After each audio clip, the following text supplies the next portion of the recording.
तैल दर में लगुनि ब्रेक लगातार बढ़ी बढ़ी चली तैल दर गत डिसेम्बर 1 तारिख आज जाए लिटर पिछा दर पाखापाखि 3 टंका बढ़ी। भुवनेश्वर पेट्रोल लिटर दर 84 टंका टपी बेले डीजेल लिटर टपी 80 टंका। यह सर्वकालीन रेकर्ड। पेट्रोल लिटर 84 टंका 34 पैसा छुई। देश में क्रमागत भाव में 10 दिन है पेट्रोल और डीजेल दर वृद्धि पाउछि। दिल्ली में पेट्रोल दर 82 टंका 86 पैसा छुई। दीर्घ 2 वर्ष मध्य दिल्ली में पेट्रोल हेउछि सर्वोच्च दर। गत नवेम्बर 20 तारिख आज सुधा पेट्रोल और डीजेल दर 18 थर वृद्धि हेलानी। लगातार तैल दर वृद्धि नहीं खाउटी मुंडरे चड़क पड़ी।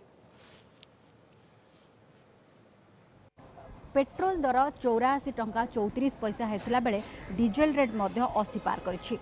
निहाती भाव में जो बारंबार दर वृद्धि खाउटी मानक ऊपर प्रभाव पकाई, साधारण लोक मानक ऊपर प्रभाव पकाई।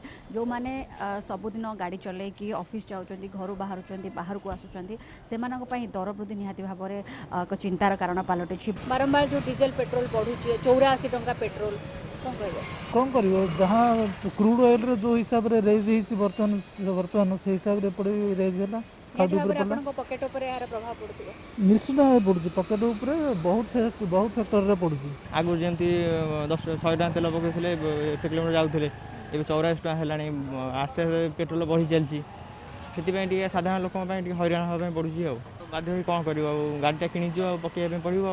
आज्ञा बारंबार जो दर बढ़ुची पेट्रोल डीजेल निहाती भाव में प्रभाव पकाउछ सेमती तो सब तो पकड़ा पड़ो निश्चित सेटा निहाती भाव में दर कमेया पड़ो निहाती भाव में सबुदिन तो मासक कमु ना ना सब बढ़ी बढ़ी चली बढ़ुची जहाँ भी हो कि सब बढ़ुची एटा कमे ही दरकार। सरकार तो कहबी निश्चित कमेवाई तो बढ़ी चली आउ किसी तो कमुनी ना। बारंबार दर वृद्धि जो साधारण लोक हईराण हरकत होती समस्त चिंतार कारण पलटि। भुवनेश्वर कैमरा पर्सन शरद सहित अरुंधति मल्लिक रिपोर्ट कलिंग टीवी।